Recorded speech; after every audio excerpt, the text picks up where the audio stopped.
Assalamualaikum warahmatullahi wabarakatuh. Salam Om Swastiastu, Namo Buddhaya, salam kebajikan.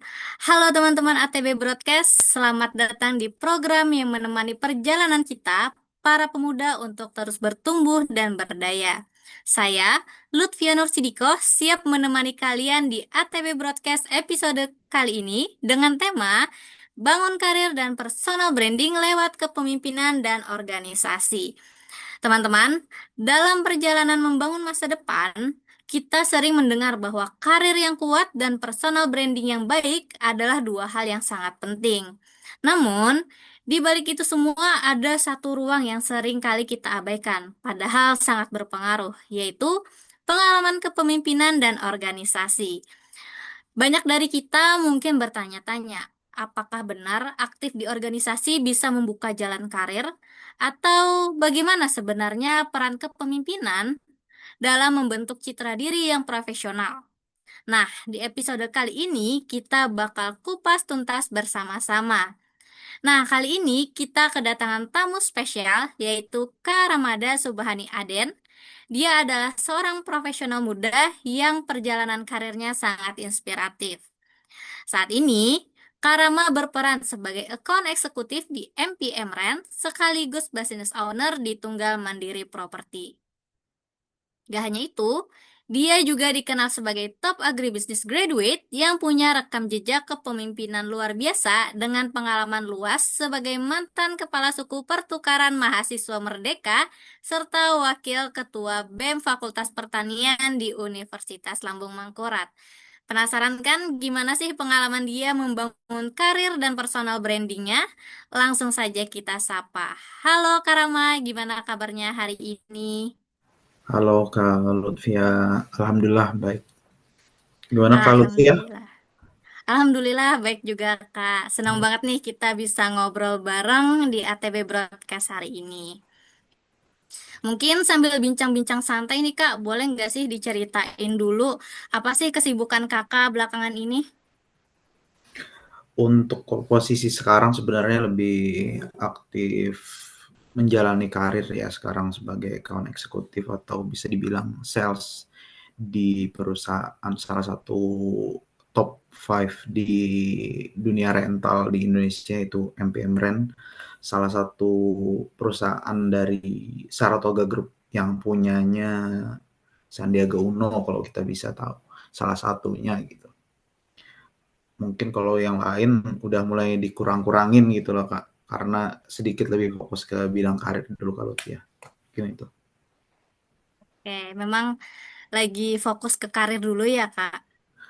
Betul, karena mungkin mulai sadar ya karena orang-orang yang seusianya udah pada aktif dengan kehidupannya masing-masing, jadi mulai agak merubah plan gitu, yang awalnya mungkin aktif organisasi, kemudian program-program yang lain, ya mulai menyondongkan diri ke karir dulu kayaknya ya. Oke, baik. Kalau kita lihat nih Kak, dari perjalanan Kakak nih, hampir semua yang Kakak lakukan itu punya benang merah antara organisasi, kepemimpinan, dan karir yang profesional. Nah, boleh nggak sih Kak ceritain gimana awalnya Kakak bisa tertarik aktif di organisasi dan menemukan peran kepemimpinan di dalamnya, yang ternyata jadi bagian penting nih dari arah karir Kakak sekarang? Mungkin kalau kita bisa bilang benang merah ya salah satunya dari organisasi dan kepemimpinan itu, kenapa sih awalnya mungkin lebih ke ketertarikan diri ya. Mungkin kita juga tahu kalau Lutfia juga aktif di organisasi, kemudian di program-program, tentu kita memiliki kadang-kadang kan keinginan tersendiri untuk berkegiatan, karena kalau di perkuliahan kita hanya kuliah saja, kemudian apa namanya, nongkrong-nongkrong aja, kayaknya kayak ada hal yang kurang aja gitu kalau kita nggak berkegiatan di luar itu. Namun apabila dikaitkan dengan apa namanya, dengan kondisi yang sekarang, tentu itu menjadi satu hal yang saling berkesinambungan, karena di organisasi kita bisa belajar bagaimana memanage diri, kemudian memanage orang lain, bagaimana kita cara berhubungan dengan orang lain juga, sehingga pada akhirnya itu bisa menjadi salah satu modal, bukan modal utama sih sebenarnya, cuman modal yang bisa kita gunakan terutama dalam dunia profesional yang akhirnya bisa menunjang ke kondisi yang sekarang sih kalau ya. modal pendukung ya Kak, agar bisa membangun karir kita lebih matang lagi Betul, ke karena depannya. mungkin kalau kita bilang kalau kita berperang itu kan macam-macam nih modalnya, ada yang Hmm. pakai senjata yang pisau misalkan, ada yang pakai senjatanya tembakan misalkan. Jadi mana waktu kita perlu dan di mana kondisi yang memang kita pakai, misalnya kita jago ngomong, jago bernegosiasi dan lain-lain, itu jadi faktor-faktor pendukung. Pun juga itu juga di luar itu mungkin kita juga punya faktor X yang bisa kita bilang doa, kemudian dukungan dari orang-orang sekitar kita, sehingga apabila ada hal-hal tadi itu ya bisalah kita ya mix and match sehingga keberuntungannya bisa kita dapatkan sih Kak Lutfi ya. Oke, baik Kak. Biasanya banyak nih Kak orang ikut organisasi cuman buat pengalaman tambahan atau biar ada kegiatan. Atau kita biasanya sering sebut sekarang itu FOMO ya. Nah, tapi dari Kakak ini kan beda. Kakak justru bisa menjadikan hal itu sebagai batu loncatan karir yang terbukti dari karir Kakak yang langsung tercipta nih pasca lulus. Nah, apa yang membuat kakak melihat organisasi itu bukan sekedar kegiatan kampus, tapi justru sebagai ruang untuk membangun arah karir kakak yang sekarang? Mungkin lebih kita bilang kalau FOMO saya juga kayaknya orangnya termasuk yang FOMO juga ya, cuman tapi Hmm. FOMO-nya dalam artian, kita harus tanya dulu kira-kira, mungkin kawan-kawan yang nonton mungkin ada yang bingung misalkan memilih organisasi kemudian atau ada yang menjalani organisasi tapi kok gini-gini aja, tapi kita kayaknya lebih menanyakan ke diri dulu apa yang memang kita rasa perlu. Mungkin ada yang beberapa ikut organisasi kemahasiswaan untuk nambah temen misalkan, atau ada yang ikut organisasi eksternal supaya lebih banyak networkingnya, misalkan ada yang ikut organisasi bisnis dan lain-lain. Tergantung arah yang memang pengen dia tuju. Yang salah malah orang yang hanya FOMO-nya beneran FOMO gitu loh. Emang nggak ada tujuan, ya udah karena teman-teman pada ikut di sini, ya udah gitu ikut sini. Akhirnya mereka nggak mendapatkan hasil yang memang mereka inginkan. Jadi kembali kita tanyakan memang apa yang memang kita cari di organisasi, dan akhirnya pun saya juga di akhir-akhir kepengurusan juga bisa dibilang exit juga. Jadi kita tahu kapan kita masuk, kapan kita keluar gitu. Apabila kita merasa memang ada hal yang memang apa namanya yang tidak sesuai dalam organisasi itu, kita harus exit, atau kita merasa waktu kita udah selesai di situ, kita juga harus exit karena semua jalan yang kita jalani itu udah waktunya ya Kak Lutfi ya. Pun anggapannya kita kuliah juga gitu kan, waktu kita hanya 3,5 tahun atau 4 tahun, ya kita harus gimana caranya kita mengexitkan diri kita dari kondisi itu. Kadang-kadang kan ada orang yang stagnan gitu kan, karena ngerasa kayaknya enak-enak aja. Tapi ternyata mereka nggak tahu bahwa di daerah mereka atau di sekitar mereka itu orang-orang udah pada grow up gitu. Walaupun dunia itu nggak masalah kompetisi ya, kita bukan berkompetisi dalam kehidupan, tapi kalau melihat orang sukses itu kayaknya enak juga gitu. Kalau orang-orang berprogres gimana. Jadi saya rasa hal-hal yang di organisasi itu juga bisa jadi batu loncatan karena kita tahu apa yang tujuan kita, kemudian itu kita sesuaikan dengan apa yang ingin kita capai, dan kita pintar-pintar cari kesempatan yang memang bisa memposisikan diri kita dengan baik. Mungkin ada yang ahlinya di bidang hukum, misalkan ada yang ahli di bidang manajerial dan lain-lain. Kita cari posisi yang memang bisa menganggap kita atau menghargai kita sesuai dengan kapasitas kita sih Kak Lutfi. Oke, berarti memang ya kita harus mengenali diri kita sendiri dulu dan merencanakan kita nih cocoknya di wadah yang seperti apa. Betul. Oke. Nah, dari pengalaman kakak nih, apakah semua pengalaman organisasi itu secara otomatis meningkatkan personal branding? Kalau itu totally agree saya. 100% saya setuju. Karena saya rasa personal branding yang mau kita bangun itu kan tergantung sih ya, kita kembali lagi balik ke diri kita lagi, kita mau dikenal orang sebagai apa gitu. Kalau saya sih sebagai diri saya sendiri yang mana saya tunjukkan di entah itu di media sosial saya melalui Instagram ataupun LinkedIn dan lain-lain. Karena kita bisa membranding diri kita sendiri bagaimana kita mau dilihat orang lain. Terutama dalam bidang karir ya Kak Lutfia dan teman-teman, apabila kita ingin memposisikan diri kita sebagai apa, kita harus menunjukkan bahwa oh ini loh diri saya, ini loh yang mungkin bisa jadi hal yang bisa kita jual dalam tanda kutip gitu. Kita jual diri kita, apa sih yang sebenarnya orang-orang perlukan. Kadang-kadang kan terutama di dunia profesional, di perusahaan, mereka akan melihat pencapaian kita seperti apa. Kadang-kadang orang kan ada yang diam aja, kita tawadu aja istilahnya, rendah hati aja. Ini bukan masalah tawadu atau rendah hati, kalau kita nggak menunjukkan apa aja pencapaian kita kan orang-orang nggak mungkin tahu kan kalau ya kita yang juara ini, juara itu, ikut ini, ikut itu. Kalau kita diam-diam aja ya dianggap sama seperti orang-orang yang tidak ikut gitu kadang-kadang ya Kak Lutfi ya. Saya setuju juga sih Kak. Memang pengalaman-pengalaman organisasi itu kadang bisa membuat diri kita ini lebih percaya diri, lebih Nah, bisa membranding diri kita biar orang bisa melihat bahwa oh bahwa inilah kita gitu. betul, betul banget Kak Lutfi ya.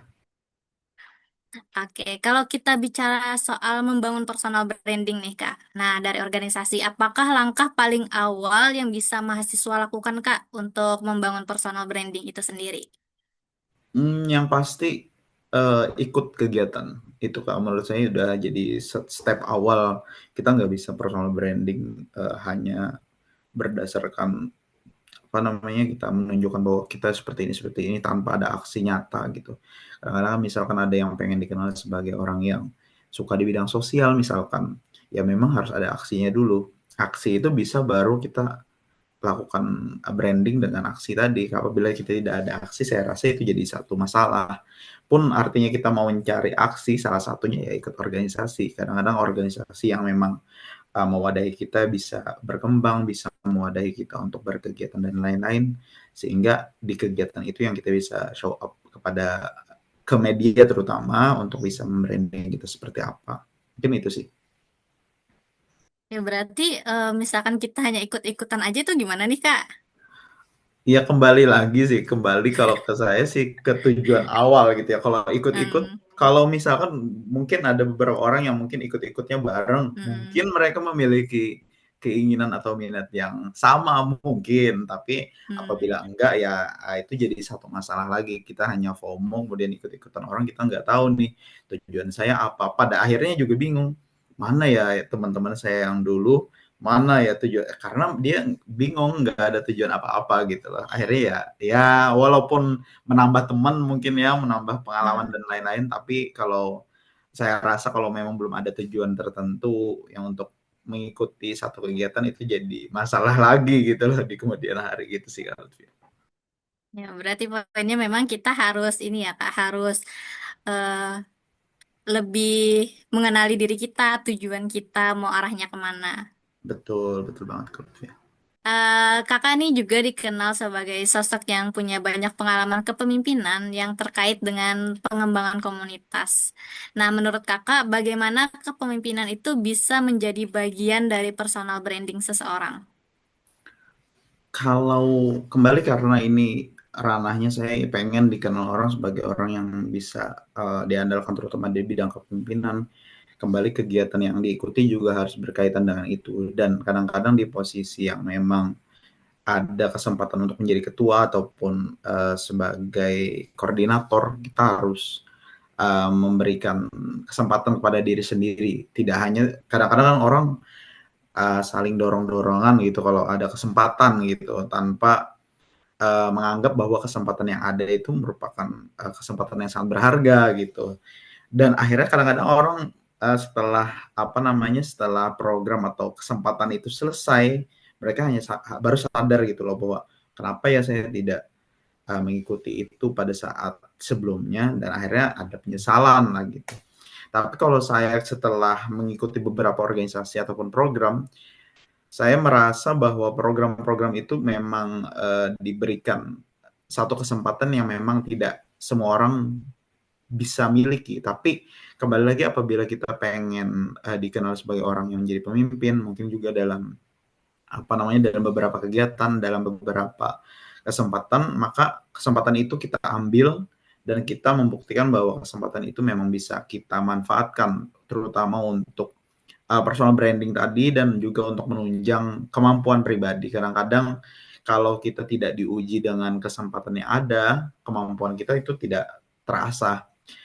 Artinya dalam, apabila mahasiswa yang pengen dikenal sebagai orang yang memang bisa memimpin dan lain-lain, kesempatannya diambil, tapi tanggung jawabnya juga diambil. Karena kadang-kadang ya ada juga yang sebagian yang hanya mengambil kesempatannya saja, namun tidak memanfaatkan itu sebagai kesempatan yang bagus, yang akhirnya jadi citra yang buruk kembali. Karena kita pada akhirnya personal branding yang mau kita tanam kan adalah citra yang baik bagi kita. Sehingga kesempatan-kesempatan itu juga kita manfaatkan untuk menunjang citra yang baik yang sudah dibangun. Karena tanpa citra yang baik kayaknya kalau ya kita susah juga gitu hidup di dunia ini karena dianggap orang udah citranya buruk, udah wassalam lah kita bilang, udah rusak lah itu barang kata. Gitu sih kalau Sofia. Oke, berarti memang kesempatan itu memang harus kita ambil agar bisa menciptakan citra diri kita yang lebih profesional. Betul. Nah, kalau ditarik nih Kak dari kegiatan Kakak sekarang ini, gimana sih pengalaman organisasi dan kepemimpinan yang Kakak ambil itu akhirnya nyambung ke karir Kakak sekarang?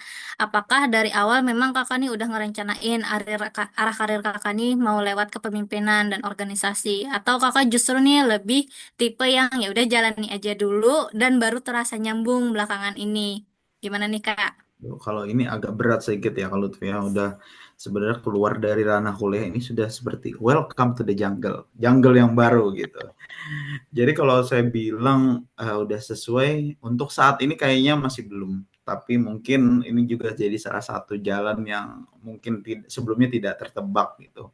Karena dunia karir dan dunia organisasi ataupun dunia kampus itu ya bisa kita bilang sangat-sangat jauh berbeda. Tapi apakah dibilang menunjang? Pasti menunjang. Nah, artinya kan kadang-kadang hal-hal di perkuliahan seperti kita bisa bernegosiasi, kemudian bagaimana kita cara berkomunikasi, meyakinkan orang lain dengan ide-ide yang kita bawakan itu juga bisa ke bawah sampai sekarang. Tapi apakah linear dengan yang sekarang? Saya rasa sedikit tidak linear. Karena pada akhirnya kalau kita bilang ya kalau apa namanya kita beranggapan bahwa sekarang susah cari lapangan kerja, ada iyanya ada enggaknya. Ada iyanya, kadang-kadang ada banyak hal yang memang kita apa namanya nggak bisa gapai mungkin dengan kondisi yang sekarang mungkin masih belum memenuhi atau kadang-kadang kesempatan itu kan nggak datang semuanya gitu kadang-kadang kita pengen menjadi seorang pemimpin dan ini itu tapi nggak bisa semudah itu karena semua proses harus dijalani. Tapi ini mungkin kembali lagi ke diri pribadi yang mungkin kalau saya kan suka jualan, saya suka jualan rumah orang, tanah orang, kita bisa bisa bilang broker, bukan jual tiba-tiba jual rumah orang langsung dijual gitu kan nggak bisa, tapi menjadi broker atau mediator di bidang properti, kemudian sekarang jadi apa namanya kalau eksekutif di MPM Brand yang bisnis to bisnis untuk memperkenalkan produk dan lain-lain. Artinya pengalaman-pengalaman selama berkuliah itu ada kepakainya, tapi ada juga yang enggak gitu. Jadi artinya pengalaman-pengalaman sebelumnya pasti menjadi penunjang, tapi pada akhirnya banyak hal dan banyak adaptasi yang kita harus lakukan setelah apa namanya melewati masa perkuliahan karena masa karir ini mungkin jadi masa yang bagi sebagian orang agak sedikit menakutkan karena agak berbeda ya, berbeda fasenya, berbeda orangnya, bahkan ketemu sama orang-orang yang lebih senior ketimbang kita dan lain-lain sehingga itu perlu penyesuaian kembali sih Kak Lutfi. Artinya kita harus survive ya Kak, setelah keluar dari dunia perkuliahan Harus ini. harus survive kita harus survive dan harus bisa lewat dari itu. Oke, oke. Nah, dari pengalaman itu semua nih, Kak, apa mindset yang bisa kita adopsi selama menjalani proses tersebut?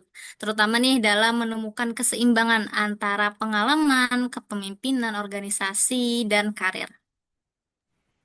Kalau mindset yang perlu diadopsi ya, kayaknya agak berat juga ya ini ya masalah mindset. Tapi kalau saya lebih ke terus mencoba. Kadang-kadang kalau saya bilang itu kita ini ada dalam lingkaran. Lingkarannya itu kesempatan, kemampuan dan kemauan. Jadi kadang-kadang kita ada kesempatan tapi kitanya belum mampu. Tapi ya kitanya mau, tapi kesempatannya ada tadi. Kemudian kita mampu kita mau, tapi kesempatannya nggak ada, nggak bisa match juga. Akhirnya kita harus mempertemukan kesempatannya ada, kemampuan kita juga ada, kemauannya itu ada. Sehingga 3 poinnya itu langsung beririsan. Artinya kita harus mempersiapkan diri kita agar bisa menjadi lebih mampu untuk tujuan tertentu. Kemudian kita juga harus mau. Maunya artinya ada keinginan dalam diri. Karena ada kesempatan aja, ada kemampuan juga, kita yang nggak mau nggak bisa. Kemudian apabila kita gabungkan, ada kesempatan, kemampuan kita udah diri kita mampu, kemudian kita mau, akhirnya itu bisa kita dorong, akhirnya bisa mencapai karir ataupun keinginan yang kita inginkan. Karena semua elemen tadi bisa kita kumpulkan. Artinya dalam beberapa waktu, dalam beberapa kesempatan kita harus selalu menambah kemampuan diri, entah itu dalam bidang apapun, terutama yang ingin kita tuju, kembali lagi ke goals kita tadi. Artinya kalau kita pengen menuju ke salah satu tujuan, kita harus memampukan diri kita juga. Tapi apakah ketika 3 poin tadi udah terkumpul itu kita bisa mencapai semuanya? Enggak juga sebenarnya, karena ada faktor X yang saya bilang tadi, misalkan berdoa, kemudian dukungan-dukungan dari orang-orang di sekitar dan lain-lain. Saya percaya bahwa semua hal di dunia ini tidak berjalan atas kehendak kita pribadi atau kehendak orang lain saja, tapi ada kehendak yang maha kuasa. Dan akhirnya dengan seluruh kemampuan, kesempatan, kemauan, dan kehendak Tuhan juga, akhirnya kita bisa mencapai apa yang kita inginkan sih, Kak Lutfi. Ya, ya, baik. Berarti memang banyak elemen-elemen yang harus kita persiapkan, yang harus kita Udah kayak rancang nih, avatar Kak. ya kita ya, Kak Lutfi, elemen-elemennya. Iya, betul sekali. Memang gitulah kehidupan ya kan, Kak. Banyak hal yang tak terduga nih, Kak, yang emang harus kita Betul. persiapkan. Oke, kalau ada teman-teman nih Kak yang lagi bingung mau mulai dari mana, mungkin banyak nih yang belum punya pengalaman organisasi, belum tahu minatnya Kak, minat karirnya di mana. Kira-kira apa sih Kak langkah kecil yang bisa mereka mulai hari ini supaya bisa membangun personal branding dan arah karir dari sekarang? Kalau mereka masih belum tahu, kembali lagi, kita kembali lagi ke awal sih Kak Lutfi ya, bahwa kita harus mengenali diri kan. Kadang kita lebih mudah kenal sama orang lain gitu. Misalkan Kak Lutfi ya orangnya gini, gini, gini, gini misalkan. Ketimbang kita mengenal diri kita sebenarnya. Artinya kalau masih belum tahu, harus cari tahu dulu. Harus cari tahu dulu gimana, kadang-kadang kita baik pengalaman juga. Artinya kadang-kadang boleh kita coba-coba, misalkan kita coba di organisasi yang misalkan organisasi kemahasiswaan atau organisasi sosial ataupun organisasi apapun yang memang kita mau, atau kita coba-coba dulu. Boleh kita istilahnya itu kita test drive dulu ya. Kita coba-coba dulu, misalkan di sini sesuai nggak, di sini nggak sesuai, atau di sini cocok, di sini. Kadang-kadang orang bisa menemukan di mana passion mereka setelah mereka melalui berbagai hal. Dan hukumnya boleh nggak Kak, misalkan kita ikut, ya boleh-boleh aja karena kita punya kewenangan atas diri kita. Apabila merasa memang ada yang cocok, kemudian kita lanjutkan. Gitu juga mungkin dalam hubungan juga, kalau ya kadang-kadang ada yang cocok, ada yang enggak, ada yang satunya bawel, misalnya ada satu gitu juga dalam kehidupan, apalagi berorganisasi. Jadi kita cari yang cocok, yang memang match sama diri kita cocokkan dengan tujuan kita. Kalau udah sesuai, baru kita usahakan dalam organisasi itu. Misalnya kita udah dapet yang cocok gitu sih kalau itu ya. Aku setuju sih Kak, memang susah sih ngenali diri sendiri itu memang susah, kayak banyak, banyak tahapan yang harus kita lakukan gitu. Mudah emang ngenali orang itu memang mudah. Betul, lebih gampang nilai Iya, orang bahkan ya ketimbang nilai diri sendiri. Kadang kita kalau ditanya, gimana sih diri kamu sendiri? Kita kadang-kadang kebingungan gitu ngejawabnya. Kalau kita nilai orang lain, oh kita lebih mudah. Gitu. iya betul betul betul aku setuju sih. Oke Kak nih terakhir sekaligus closing statement nih dari Kakak. Di Telsinesia ada dan di ATB itu kita ada 7 value atau biasa kita sebut 7B value tumbuh berdampak yang selalu menjadi poin penting. Yaitu ada bertumbuh atau growth mindset, bergerak atau massive action, bersama atau collaboration, berkarya atau achievement, berdaya atau empowerment, bermakna atau purpose, dan berdampak atau impact. Nah, dari 7 value tubuh berdampak ini, kira-kira mana yang paling mempresentasikan nih perjalanan kakak di dalam membangun karir dan personal branding lewat organisasi dan kepemimpinan? Menarik sekali ya, ada 7 poin yang memang di anut ya bisa dibilang oleh teman-teman dari ATB. Tapi kalau saya disuruh milih antara 7 itu, saya lebih relate ke yang kedua tadi, bergerak atau masif. Apa tadi Kak Lutfi Massive tadi? action. Massive action. Massive Nah, action itu menurut saya banget gitu loh. Kadang-kadang kan kembali lagi kesempatannya banyak gitu, tapi nggak semua orang berani bergerak gitu. Massive action itu menurut saya luar biasa. Kadang-kadang nggak semua orang berani, dan value itu mungkin jadi salah satu hal yang saya tanamkan, walaupun kadang-kadang kan kita ada juga dalam masa yang misalnya, oh kadang-kadang kita mengalami rejection dalam hidup, kemudian penolakan yang kadang-kadang tidak sesuai.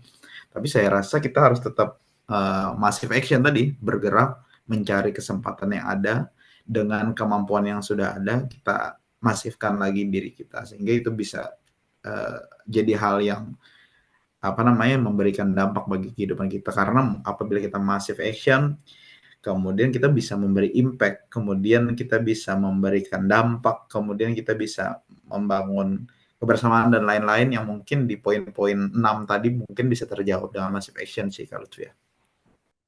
oke, anak aksi banget ya, Kak ya. Oke, terima kasih banyak Kak atas cerita dan insight dari Kakak hari ini sangat menarik dan saya yakin pasti banyak menginspirasi dari dan teman-teman yang mendengarkan. Ini terutama mengenai perjalanan karir tadi, personal branding, memang yang harus kita iringi dengan elemen-elemen seperti mencari kesempatan, kemampuan, dan keinginan dari diri kita sendiri, serta menciptakan goals yang ingin kita tuju. Kami juga salut nih kepada nilai bergerak atau massive action dari kakak, dari tumbuh berdampak ini benar-benar terwujud dalam perjalanan kakak. Nah, buat teman-teman yang ingin terus bertumbuh bareng, pastikan kalian follow dan subscribe ATB Broadcast di platform podcast kesayanganmu, bisa di Spotify atau di YouTube. Dan jangan lupa juga nih kunjungi sosial media Instagram kami di ayotumbuhbareng.id dan @talsinesia.id untuk info program-program menarik lainnya. Sampai jumpa di episode berikutnya. Wassalamualaikum warahmatullahi wabarakatuh.